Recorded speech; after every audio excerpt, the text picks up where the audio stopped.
Welcome to Renewable New Mexico, a program about the people and companies that make our state an epicenter for renewable energy innovation.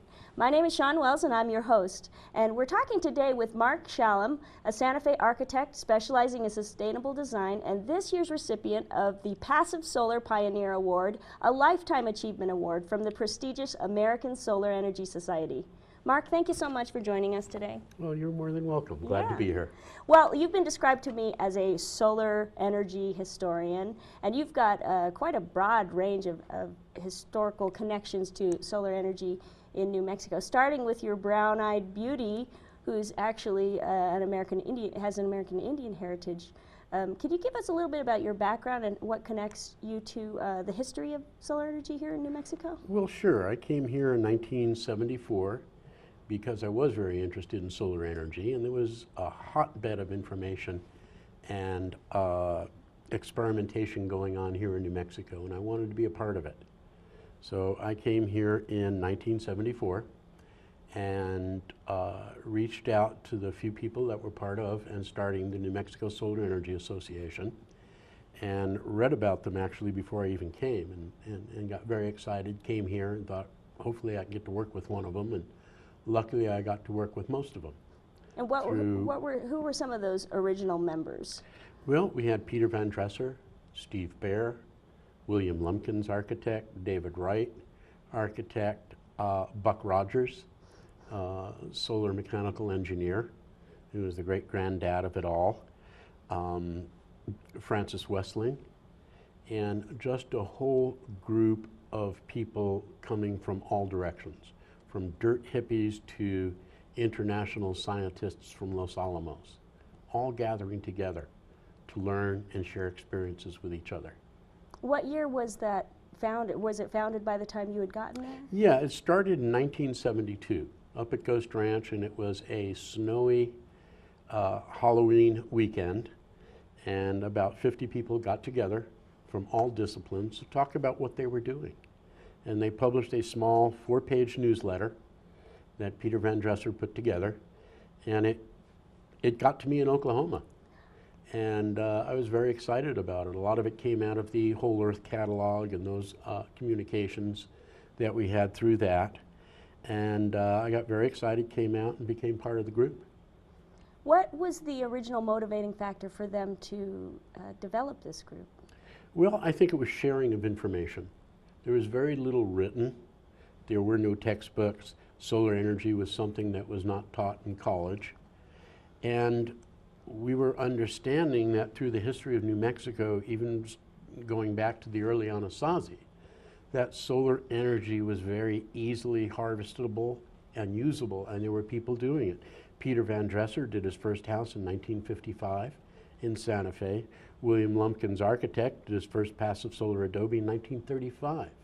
So it was happening, and people were doing it, and everybody wanted to be a part and learn from it. David Wright, architect, was a student of William Lumpkins and started building his own passive solar homes. And that's when I finally came in. I kind of took David's chair in Bill's office when David got his license and went out, and I started working with both David and Bill in developing passive solar architecture. So we had this series of this group of people with this common passion, and you guys just fed off of each other. When you found these like-minded people, you just gravitated towards each other and got some momentum behind you. Oh yes, it was wonderful. We had at least one big gathering a year up at the Ghost Ranch. We would all get together and we'd talk about what we were doing, what we knew. We'd feed off of each other and teach each other. Was that the format of the actual meetings in the organization? What was the rhythm like at a typical Well, it meeting? was very low-keyed, very informal. No one taking minutes? Nobody would take minutes. We were asked to try and provide a little paper that we would publish later as part of the proceedings, and we started doing that. But it started out very informal. Who had something to say, and we'd just kind of write down a list of who was there and who had something, and we'd talk and we'd share, not just at the sessions, but we'd sit outside under a tree, or we'd sit around a campfire at night, you know, drinking some beer or playing guitars and talking solar energy and alternative lifestyles in the dining room. It was happening everywhere. And then there were wonderful examples that we'd be able to kind of get in a car and drive to and see. And we'd have lectures from international scientists from Los Alamos giving very hardcore numbers about solar. And we'd have an old farmer from Estancia come in and say, I took a black hose, curled it up on the ground, and turned it on, and damn, it got hot. And everybody would cheer and get excited. And, you know, it was wonderful. It was a wonderful time. Yeah, that's a beautiful picture of a beer-drinking think tank. Well, yeah, it kind of was. And we had some incredible moments. Bristol and I, as we were driving down today, we're talking about some of the greatest moments we had. And we thought one of the greatest moments, and we both concurred on this, was when Scott Morris launched the solar hot air balloon that he had built and calculated and went through all the formulas and how he, you know, looked at the buoyancy of a balloon and how much energy he'd be able to take in. It was just a wonderful little project. And with Scotch tape and black plastic, he built this balloon. We launched it there at the ranch, and we just saw the whole future of solar energy go up, up, and away. And it was, you know, almost a religious experience. Wow. And they found the balloon a day later in Oklahoma. Wow. So and it that's was where just you kind were of coming wonderful. from? Yeah, it came from Oklahoma. It landed where you left. Yeah, but it went, you know, was it 800 miles or so, and all the way back into Oklahoma. Well, it sounds like amazing. there's plenty of people that sit around the campfires here in New Mexico and dream about what could be, but it sounds like you were a perfect balance of philosophy and implementation. Oh, very much so. And it was being developed on the fly. And everybody had a little piece to put in, because there were builders teaching the scientists how to do it. There were scientists that say this is where we need to go with it. And so it was just a wonderful mix of people and philosophy. We had great thinkers like Peter Van Dresser and Steve Baer, who, you know, goes all the way back to the Whole Earth Catalog. And some of the early conferences they had back then, I think Alloy was a wonderful conference and philosophy of, hey, you know, we've got these directions that we need to go in. It was a perfect seed for an organization. How has it evolved since then? Well, it's evolved with the time. You know, when we first started out, we were a technical society of nerds that were teaching each other. And then at some point somebody said, you know, we're talking to ourselves, and we need to be more of an outreach society. And so we became more of educational outreach and, you know, just a way of educating young people and old people to the applications of solar energy. And now we're moving more towards advocacy and promotion and more into the politics of energy. So it's really grown and matured and evolved as it needed to go with the times. So originally it was more of a grassroots movement with hands-on workshops, and now you're moving more towards trying to make policy changes? Yes, yes. And on a big scale, on a big utility scale, where before we were just talking about some hot water on a house or a trauma wall on a house, and we were just very basic, but understood the science of that and needed to understand how energy moved through a 10-inch Adobe. And that took years to figure out and find out and develop a grant to build the trauma wall, to develop another grant to test the trauma wall, and then test and analyze the data and say, oh yeah, energy is moving through that trauma wall, and we can actually see it. So now we had something to share, and we were giving the solar Adobe validity. and this validity was coming through Los Alamos and the scientific work they were doing in testing the little Adobe tram walls that were being built. So it was just a wonderful time. And as an architect, to take this information and develop it into an art form and into a home that's also very usable for a human being. So that was all new and a whole new direction for me and others to explore. Well, you got to bear witness to this entire evolution of the NMSEA here in New Mexico, and also just the movement of solar energy. Where would you like to see it head? Well, it needs to head on a global scale. It needs to move in many directions. It has to go very low tech so we can bring up the rest of the world, the third world. That's very, very important to me.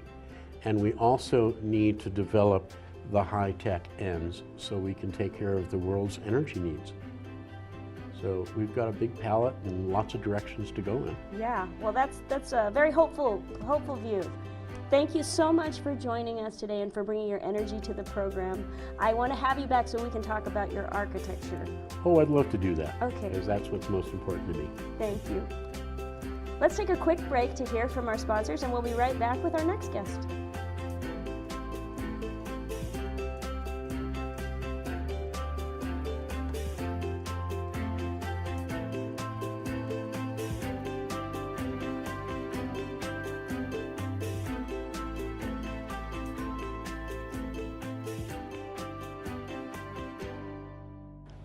Welcome back to Renewable New Mexico. Today's topic is sunshine, Adobe, and green Chile. Our guest is Amy Bunting, who built the first off-grid home in the city of Santa Fe. Amy, thank you so much for joining us today. It's a pleasure. Yeah. Well, what brought you to New Mexico? Well, actually, my sister was living here, and so I didn't really get into solar until the 70s, I guess. But I was here in the 60s, so I'm an old timer. Been around. That's practically neo-native. Yeah, that's what yeah. And what was the first thing that sparked your interest in renewable energy? I guess I came to it through love of the environment and concern for the environment in the late 60s.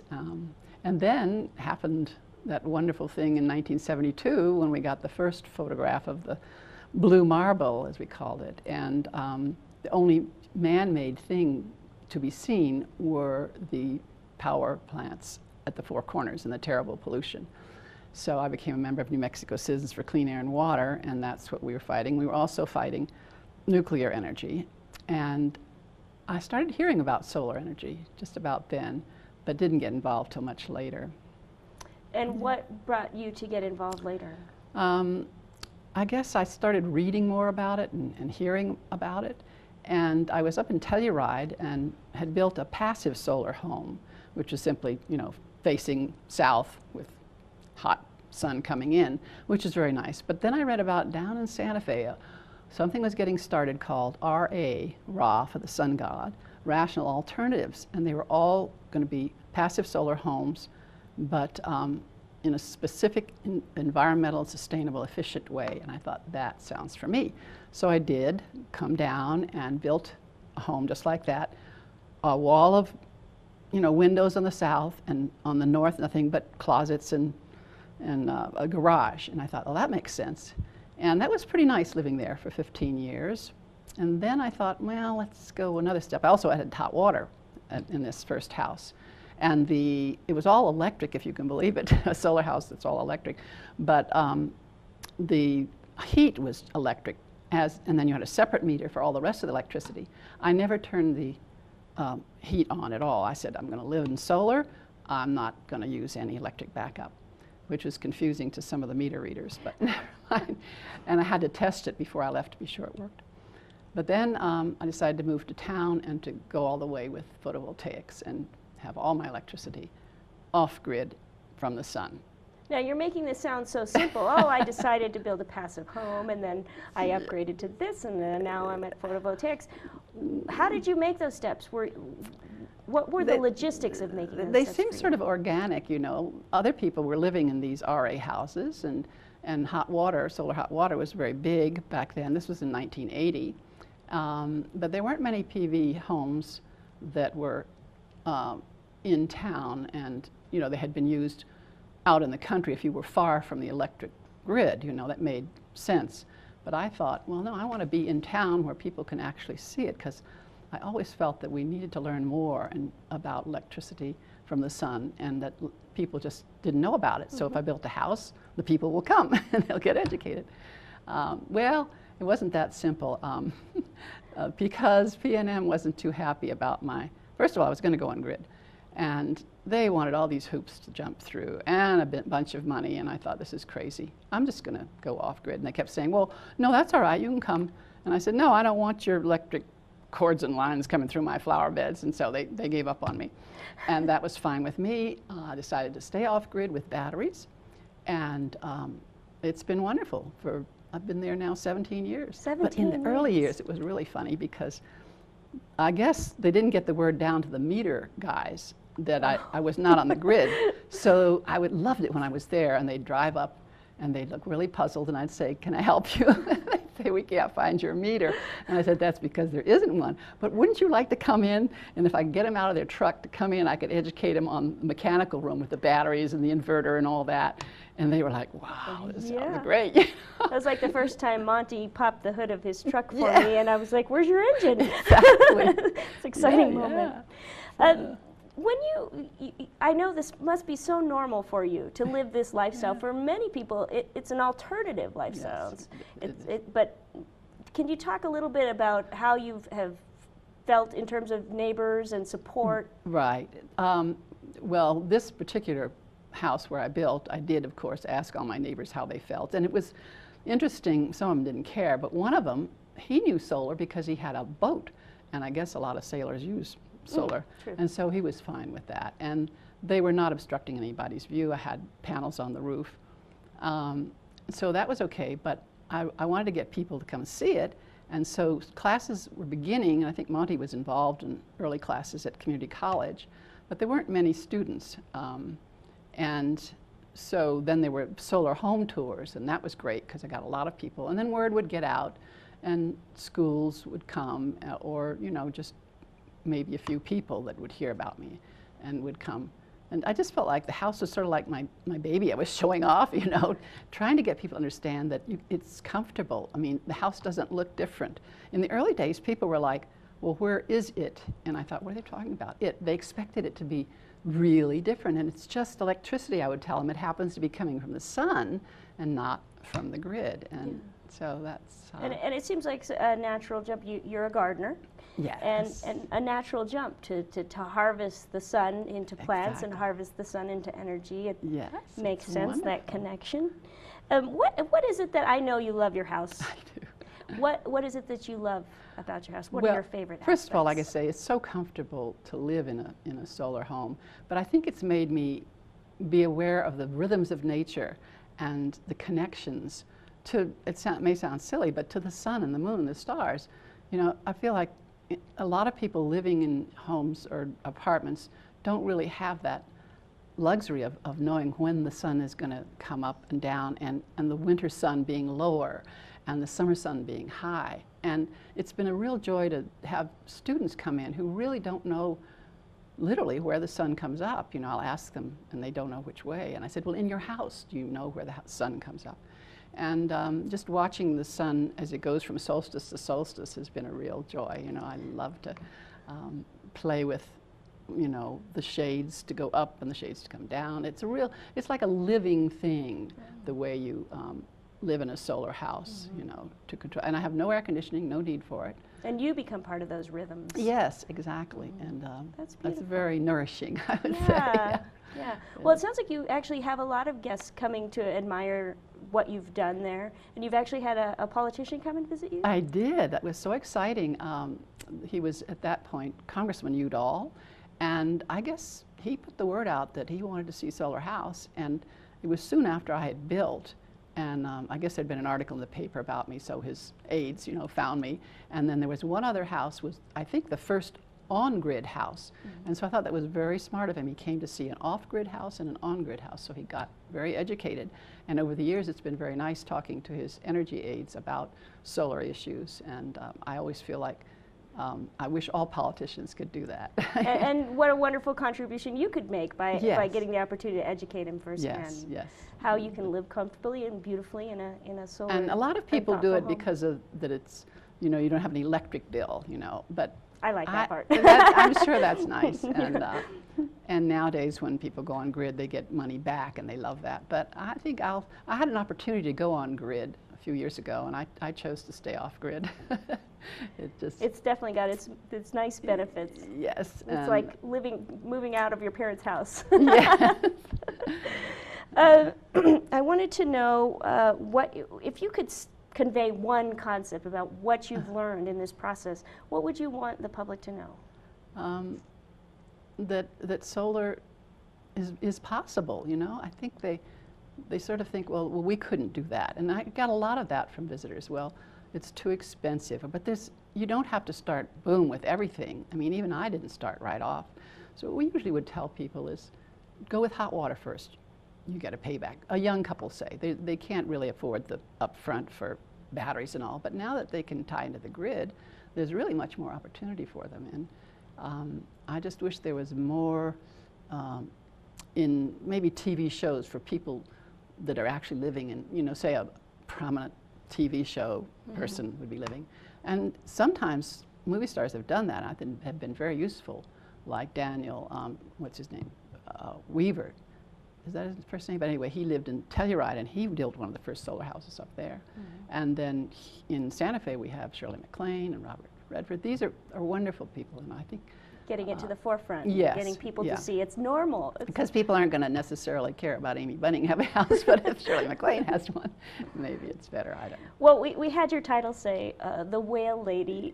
Do you want to? Yeah. I should well, we probably sort of came explain that. together in the early 80s when I built my first house, and I first discovered whales, and I started sharing my knowledge and love of whales in the schools, and pretty soon after 15 years of doing it, I became the Whale Lady of Santa Fe, and my house is called Casa Ballena del Sol, House of the Sun Whale. Beautiful. And so they go together. Yeah. What are your hopes for the future? What would you like to see happen in Santa Fe in terms of off-grid living and solar energy? I would like to see much more done in the city itself, and you know, like in hotels and in official businesses. You know, more people doing solar, and I think it can happen. We just have to get a little more excited about it. I do the best I can to get people excited. Yeah. Well, I really appreciate what you've done. I would love to come and visit your please house. do. I'm going to invite myself over. Please do. I enjoy visitors. And I'd love to see your garden as well. Yes, Thank you for bringing your energy and your light to the program today. Well, thank you for having me. It's my pleasure. That's our program, and thank you for watching. Be sure to join us next week for another episode of Renewable New Mexico. Until then, this is Sean Wells reminding you, we are all solar powered.